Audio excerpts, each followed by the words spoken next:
पटना के स्टेशन के पास गंदी नालियों और भीड़ भाड़ वाली बस्ती में एक झोपड़ी थी। उसकी दीवारें कच्ची थीं, छप्पर टूटा हुआ था और फर्श पर मिट्टी का लेप चढ़ा था। इसी झोपड़ी में एक दिन रवि यादव का जन्म हुआ। उसके पिता रामजी यादव असद यादव सुबह 4 बजे से रात 10 बजे तक रिक्शा चलाते थे। मां शांति देवी पड़ोस के घरों में बर्तन मांजती थीं। घर में बिजली का एक बल्ब टिमटिमाता रहता, जिसकी रोशनी में रवि पढ़ाई करता। एक दिन जब रवि 7 साल का था, उसने अपने पिता को रिक्शा खींचते देखकर पूछा, पापा आप इतना क्यों थक जाते हो?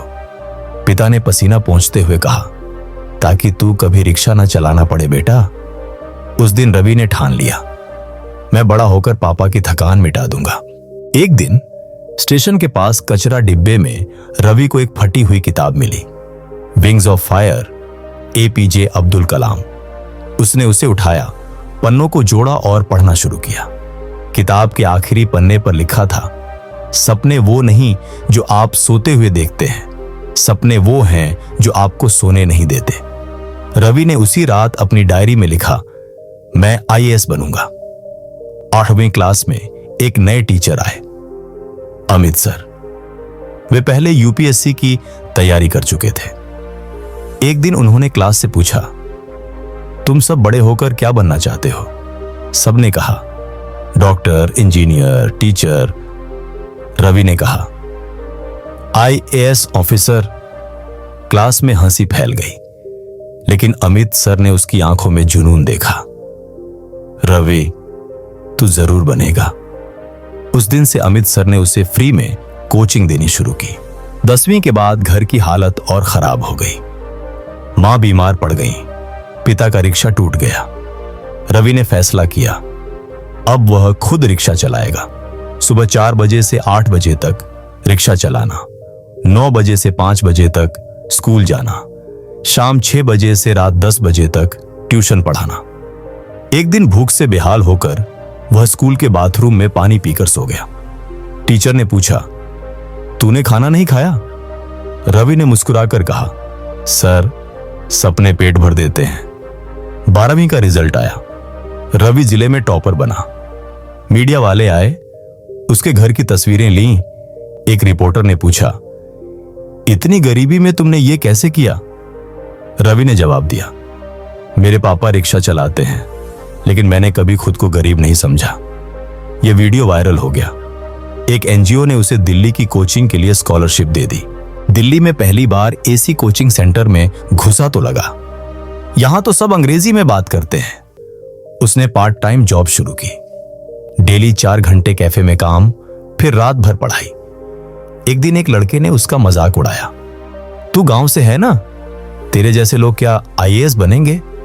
रवि ने जवाब दिया, हाँ मैं गांव से हूं, पर मेरे सपने शहर से भी बड़े हैं।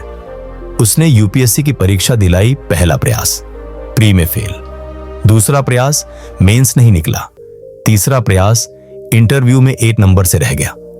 उस रात वह दिल्ली के एक पार्क में बैठकर रोया। उसने पिता को फोन किया, पापा मैं हार गया। पिता ने कहा, बेटा जिस दिन तू पैदा हुआ था मैंने तेरे लिए एक रिक्शा खरीदा था। आज तू उस रिक्शा से भी तेज दौड़ रहा है, हार मत मान। रवि ने कसम खाई, अब तो मैं IAS बनकर रहूंगा। वह सुबह 4 बजे उठने लगा, 14 घंटे पढ़ाई की और दीवार पर लिखा, ऑल इंडिया रैंक। उसे लगता था यही उसकी रैंक आएगी। रिजल्ट के दिन रवि अपने पिता के साथ स्टेशन पर खड़ा था। फोन आया, तू IAS बन गया। पिता समझ नहीं पाए। रवि ने उन्हें गले लगाया, पापा अब आपकी सवारी सरकारी गाड़ी में होगी। अगले दिन हर अखबार की हेडलाइन थी, रिक्शा चालक का बेटा बना IAS। एक इंटरव्यू में रवि ने कहा, मैं गरीब था पर मेरी सोच अमीर थी।